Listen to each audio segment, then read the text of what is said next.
About 30 years ago, John Hindmarsh formed a construction company that has grown to become one of the most highly regarded, multidiscipline construction companies in Australia, with a diverse portfolio that spans a range of sectors in the construction environment. The SAMRI project, with its complexity both in the built form and in the functionality, has been a great platform for Hindmarsh to display skill set in construction management and constructability in this industry. The building of this structure is a real challenge for our project staff. It's not just a traditional type of multi-storey building where you build one floor and then you just continue the process until you get to the top.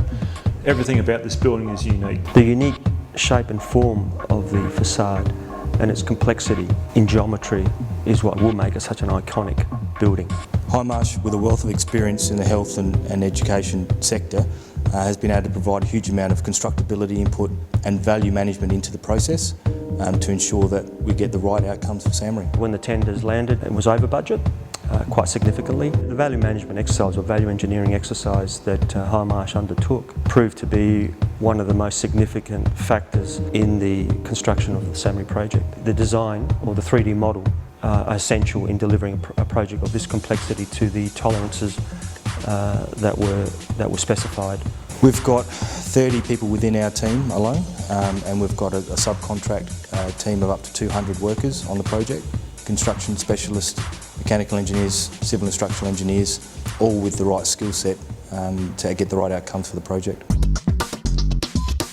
Right through the early concept stages, through our contribution with constructability, has been paramount for us to work as a group, both within my team and within the design and consultant group. For example, the curtain wall, so there was a seamless transition between these different facade zones. And that involved an integrated process with industry and fabrication techniques that are available to us.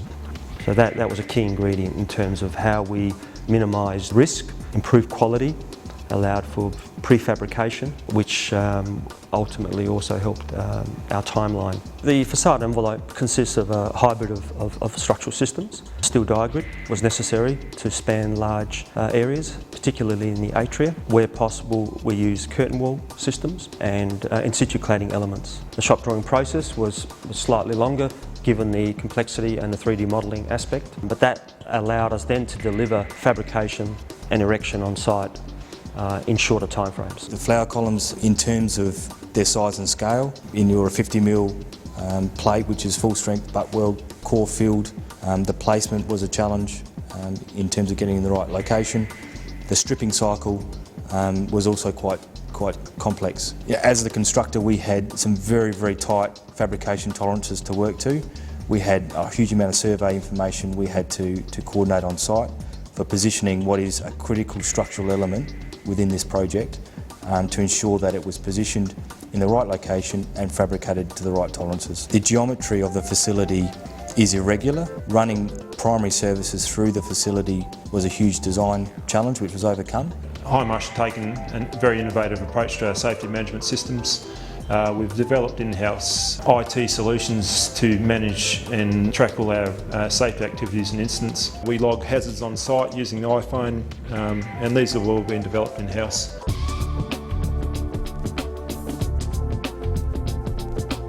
In terms of the complexity with the supply chain, with the complexity of the facade, the functionality, and leveraging off of our previous experience and our people's knowledge, we've been able to add value to SAMRI. SAMRI has been a fantastic opportunity for Hindmarsh to showcase all of our skill sets in a complex, world-class facility. Drawing on our national presence, Hindmarsh is very proud of our contribution to a building which will be iconic on the Adelaide skyline and provide so much benefit to the Australian community through its valuable research.